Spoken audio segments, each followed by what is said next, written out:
বাসায় আবারও নতুন অতিথি আসতে চলেছে। ৪ জন থেকে ৫ জন হয়ে যাব আলহামদুলিল্লাহ।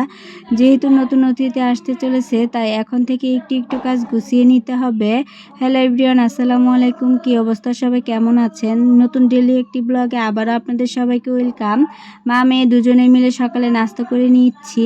এখানে হচ্ছে গিয়ে আমি আর আমার মেয়ে আমরা দুজনে মিলে নুসিলা দিয়ে রুটি খাচ্ছিলাম, পাউরুটি।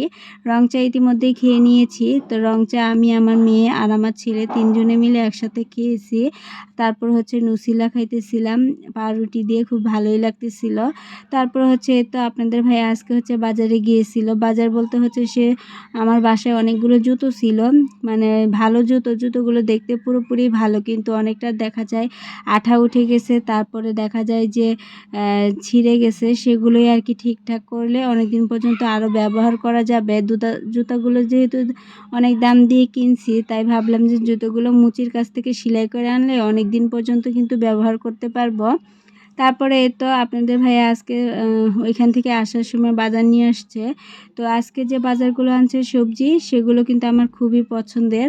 এখানে মিষ্টি কুমড়া আছে, তারপরে আছে হচ্ছে কচুর গাঠিটাও খুব ভালো লাগে। সবচেয়ে বেশি পছন্দের হচ্ছে কচুর গাঠি। আর এই যে মিষ্টি কুমড়া দেখতে পাচ্ছেন, এটা হচ্ছে আমার ছেলের অনেক পছন্দ। তার নাকি জম্মের পছন্দ করে, তো মানে সে তার বাবাকে বলে, বাবা আমার জম্মের পছন্দ করি আমি মিষ্টি কুমড়া, তুমি মিষ্টি কুমড়া কিনে নিয়ে আসবা। তো আমার আম্মা মিষ্টি কুমড়া রান্না করছিল, তো খাওয়ার পরে সে অনেক স্বাদ পাইছে। তারপর থেকে মিষ্টি কুমড়া সে খুবই পছন্দ করে। তো যাই হোক, ছেলের জন্য এক টুকরা, যে টুকরোটা দেখতে পেলেন মিষ্টি কুমড়ার, সেটা নাকি 40 টাকা দিয়ে নিয়ে আসছে। তো দেখেন দ্রব্যমূল্যের যে ঊর্ধ্বগতি বা সবজির তরকারির যে দাম, মানুষ কোনটা রেখে কোনটা খাবে, যেটাই খাবে সেটাতেই কিন্তু দাম আছে।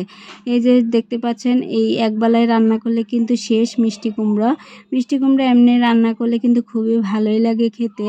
তো যাই হোক, এটা হচ্ছে আমার ছেলের জন্য আজকে স্পেশাল রান্না করব। এদিক দিয়ে হচ্ছে আমি ধুয়ে নিচ্ছি, কেটে কুটে নিয়েছি অফ ক্যামেরায়, ওগুলো তো আর ভিডিও আপনাদের সাথে শেয়ার করিনি। আর এখানে হচ্ছে আমি কচুর গাঠি রান্না করতেছি মাছের মাথা দিয়ে।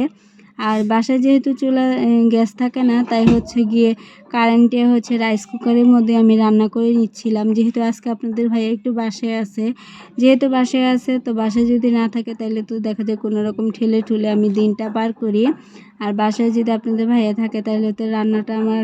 এখন বলি, নতুন অতিথি কে আসতে চলছে, একটু পরেই দেখতে পাবেন। তো এখানে দেখেন কি সুন্দর একটা বাচ্চা। এই বাচ্চাটা হচ্ছে বিড়াল ছানা। তো এটা আমার মেয়ের খুবই পছন্দ। পাশের ফ্ল্যাটে একটা বিড়াল ছানা আছে, সেটা মেয়ে খুব পছন্দ করে। এখন সে ঘুমাচ্ছে। আমাদের বাড়িওয়ালা ভাইয়া হচ্ছে বিড়াল পালে, তো প্রতি কয়েক মাস পর পরই দেখা যায় বিড়ালে অনেকগুলো করে বাচ্চা দেয়, দেখা যায় যে মরে যায়, তারপরে হচ্ছে গিয়ে রাস্তাঘাটে অনেকে নিয়েও চলে যায়। তো এখান থেকে একটা বিড়াল চেয়ে আনছি।